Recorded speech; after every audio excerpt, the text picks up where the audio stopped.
Hi all welcome to TNPSC கற்றல் channel. இன்றைக்கி நம்ம பார்க்க போகிற டாபிக் சொல்ல இலக்கிய வகையாக பிரித்தோம்னா எத்தனை இருக்குன்னா 4 இருக்குது. இயற்சொல், திரிசொல், திசைச்சொல், வடச்சொல்னு 4 இருக்குது.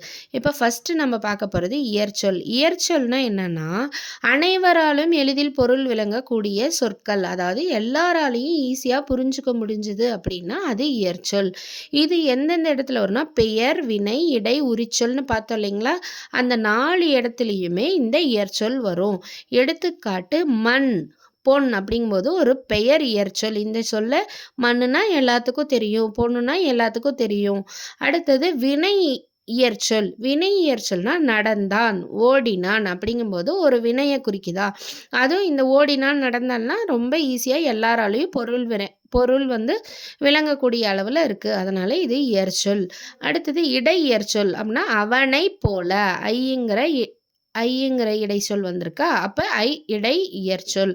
அடுத்தது மாநகரம், மாங்கிற உரிச்சொல் வந்திருக்கு, அப்போ உரி இயற்சொல். அடுத்தது நம்ம பார்க்க போகிறது திரிச்சொல். திரிச்சொல்னா என்னன்னா கற்றவர்களுக்கு மட்டும்தான், படித்தவங்களுக்கு, இலக்கியம் படித்தவங்களுக்கு, இலக்கியம் யூஸ் பண்ணுறவங்க, படித்தவங்க, இந்த மாதிரி கற்றவர்களுக்கு மட்டும்தான் பொருள் விளங்கும். அதுதான் திரிச்சொல். எடுத்துக்காட்டு வங்கூல் அப்படிங்கிறது திரிச்சொல். வங்கூல்னா என்ன, காற்றை தான் வங்கூல்னு சொல்கிறாங்க. அப்போ காற்றுங்கிறது ஒரு இயற்சொல், காமனாக எல்லாராலையும் தெரிஞ்சுக்கூடியது. ஆனால் வங்கூல்னு சொன்னோம்னா படித்தவங்களால் மட்டும்தான் இது புரிஞ்சுக்க முடியும். அப்போ வங்கூல்ங்கிறது என்ன, திரிசொல். இப்போ இந்த திரிசொல்லும் பெயர், வினை, இடை, உரின்னு 4 இடத்துலையும் வரும். எடுத்துக்காட்டு வரையாடு. வரையாடுனா என்ன, மலையாடை தான், மலை ஆடு, அதை தான் வரையாடுன்னு சொல்கிறாங்க. இது பெயர் திரிசொல். வங்குல்னா காற்று. அடுத்தது இது திரிசொல். இது படித்தவங்களுக்கு தான் இது தெரியும். இயம்பினான் அப்படின்னா சாதாரண மக்கள் கிட்ட போய் இயம்பினான்னா தெரியாது, அப்போ படித்தவங்கன்னா தான் இயம்பினான்னா சொன்னான் அப்படின்னு ஒரு வினையை குறிக்கிறதா, அப்போ இது வினை திரிச்சொல். அடுத்தது இடைச்சொல். இடை திரிச்சொல்னா என்னென்ன, அண்ண, மான, கடுப்ப, இந்த மாதிரி வேர்டெல்லாம் வந்துச்சுன்னா இடையில யூஸ் பண்ணோம் அப்படின்னா இடை திரிச்சொல்.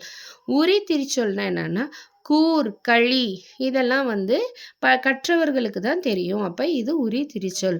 இப்போ இந்த திரிச்சொல்லே 2 வகைப்படும். என்னென்னா ஒரு பொருள் குறித்த பல திரிச்சொல், அதாவது பல சொல் இருக்கும், பல திரிச்சொல் இருக்கும். எடுத்துக்காட்டு வங்கம், நாவாய், படகு, அம்பின்னு பல திரிச்சொல் இருக்கும். இந்த திரிச்சொல் எல்லாமே ஒரே ஒரு பொருளை தான் தரும். என்னன்னா கப்பல்.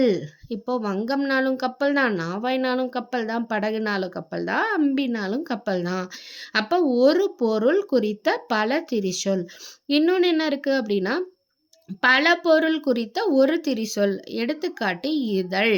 இதழ்ங்கிறது ஒரே ஒரு திரிசொல் தான். ஆனால் இந்த இதழ்ங்கிறதுக்கு ஒரு மீனிங் இருக்கா, இல்லை, பல மீனிங் இருக்கு. என்னென்ன, பூவின் இதழை சொல்லலாம், நாளிதழை சொல்லலாம், இல்லை உதட கூட சொல்லலாம். இதுதான் திரிசொல். அடுத்து நம்ம பார்க்க போகிறது திசைச்சொல். திசைச்சொல்னா பிற மொழிகளிலிருந்து தமிழில் இடம்பெற சொற்கள். இப்போ பிற மொழினா எல்லா மொழியிலிருந்தும் வர்றது, ஆனால் ஒரே ஒரு மொழியை தவிர, வடமொழியை தவிர. ஏன்னா வடமொழியிலிருந்து வர்றதை தனியாக வட சொல்னே சொல்கிறாங்க. அப்போ மீதி வடமொழி தவிர மீதி பிற மொழிகளிலிருந்து நம்ம ஒரு வேர்டை ஒரு சொல்ல தமிழில் இடம்பெறுது அப்படின்னா அது திசைச்சொல். பிற திசையிலிருந்து வர்றது திசைச்சொல். எடுத்துக்காட்டு சாவி, சன்னல், பண்டிகை, ரயில், மன்னிப்புங்கிற வார்த்தையெல்லாம் திசைச்சொல். அதாவது சாவினா என்ன, தமிழில் என்ன சொல்லுவாங்க, திறவுகோல். அப்போ ஜன்னல்னா என்ன, சாளரம் இல்லை பலகனி அப்படின்னு சொல்லுவாங்க. பண்டிகைனா தமிழ் சொல் என்ன, விழா தான் தமிழ் சொல். ஆனால் பண்டிகைன்னு நம்ம பயன்படுத்திகிட்டு இருக்கோம். ரயில்ங்கிறதே என்ன, திசை சொல் தான். நம்மளோட தமிழ் சொல் என்ன, தொடர்வண்டி. மன்னிப்புக்கு பொறுத்துக்கொள், இதெல்லாம் தான் தமிழ் சொல். ஆனால் திசை சொல்ங்கிறது என்ன, இதெல்லாம் திசை சொல். இதெல்லாம் சாவி, ஜன்னல், பண்டிகைங்கிறதெல்லாம் திசை சொல். அடுத்தது வடச்சொல். வடச்சொல்னா வடமொழியில் மட்டும் இருந்து வர சொல். வடமொழினா என்ன, சமஸ்கிருதம். சமஸ்கிருதத்திலிருந்து வர சொல்ல நம்ம தமிழில் பயன்படுத்திக்கிட்டு வரோம். எடுத்துக்காட்டு வருடம், மாதம், இது மாதிரி வரதெல்லாம் வடமொழி சொல், வடசொல்.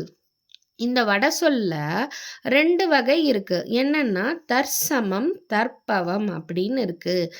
தற்சமம்னா என்னன்னா, வடமொழியில உள்ளது போலவே அப்படியே எழுதுறது. அதாவது வடமொழியில கமலம்னு சொன்னாங்கன்னா, நம்மளும் தமிழ்ல கமலம்னே எழுதுறது. அலங்காரம் அப்படின்னு சொன்னாங்கன்னா, அலங்காரம்னே எழுதுறது. சமம்னா, அப்படியே வடமொழிய சமமா அப்படியே நம்ப தமிழ்ல எழுதிட்டோம்னா, அது தற்சமம்.